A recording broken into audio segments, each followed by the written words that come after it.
Since she had slept for a while, Destiny continued to drive so that when Meek and I woke the following morning we opened our eyes to a breathtaking sight, the Pacific Ocean. "Mama, Destiny!" I shouted, which scared my two companions nearly out of their minds. "You did it." I giggled at the look of their shocked faces. "Sorry, I got excited." Meek went from dead asleep to wide awake as he jumped from the truck and ran toward the water only to find that he couldn't get to it. We were parked atop a cliff I knew all too well. I chose not to tell Meek and Destiny that the cliff we were on is known informally as Hell's Drop due to the fact that 3 people at 3 different times over the past decade have committed suicide by throwing themselves onto the rocks below. "Destiny, we are so close to my old house," I screeched as I stood, clutching Meek's left arm and bouncing on the balls of my feet. I was like a kid at Christmas time, standing in line at the mall to see Santa Claus. A part of me believed that if I ran to my old home right now, I would find Mom standing at the kitchen sink washing dishes by hand and John passed out in his chair while some basketball game was playing on the TV. As if on cue, my belly growled loudly. Meek giggled as he asked, "Was that your stomach?" I looked down while lifting my shirt to expose my belly button. "What's the matter?" I asked while lovingly rubbing my tummy. Then looking up to Meek I tried to keep a straight face as I told him, "He says he's hungry." "Oh baby. He's not the only one.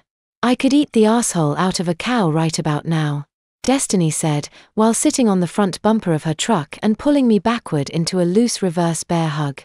It was clear she didn't even realize what she'd just said. Meek and I shared a moment of eye contact before we both busted out laughing. "What?" Destiny asked. Meek fell over on me laughing and we both tumbled to the ground. "What?" she asked again and then waved us off as if disgusted with the two of us.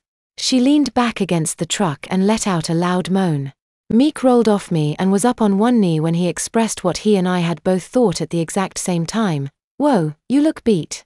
"Oh sweet boy, we only got here about 10 minutes ago," she said as she stood, walked over to where I was still on the ground and dropped down beside me. She then dangled around the front of my face the long gold chain of a small pendant clock, which she wore around her neck. "You need more sleep," I suggested as I leaned my head back against her right shoulder and looked up into her beautiful brown eyes. "We're a whole day early. Why don't we get a room again?" Destiny suggested. "That would be wonderful," Meek answered, and in the same breath he added, "Alvin smells like a barnyard." "Hey," I objected. She then asked him, "You still wanting to do it?" Meek nodded and answered robustly, "You bet. I mean yes. Yes, please." "Do what?" I asked.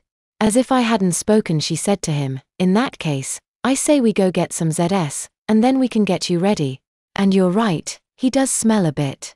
She gave me a bump with her elbow. Ignoring her comment on my odor I asked with impatience, "Ready for what?" "You'll see my stinky baby boy," she said coyly as she tilted her head down and kissed my forehead. She got up and started arm in arm with Meek toward the truck. Still on the ground I sniffed under both of my arms and tried to lean over to sniff my very wet front before exclaiming in a loud voice, "I don't smell that bad." We drove down to Chula Vista, which was only about 15 minutes from Hell's Drop. We went through the drive-thru at McDonald's, and then I gave directions to the bevy of hotels across from Mid-Bayfront. Mama Destiny checked us into the Best Western on E Street, and while Meek and I were settling in, she told us to stay in the room and not to let anyone see us until she got back. She didn't tell us where she was going or why. "I'm going to take a quick shower," I announced. Meek chimed in with, "Maybe a long one would be better." I turned on him and jabbed an accusing finger into his chest while failing to hide my wide grin. "You trying to say something there, big sister?" Acting just like Destiny, he waved his hand, snapped his fingers twice, and said, "Honey baby child, I think you got more in your padded drawers than just your little plaything." I blushed because he knew I had been concealing another accident.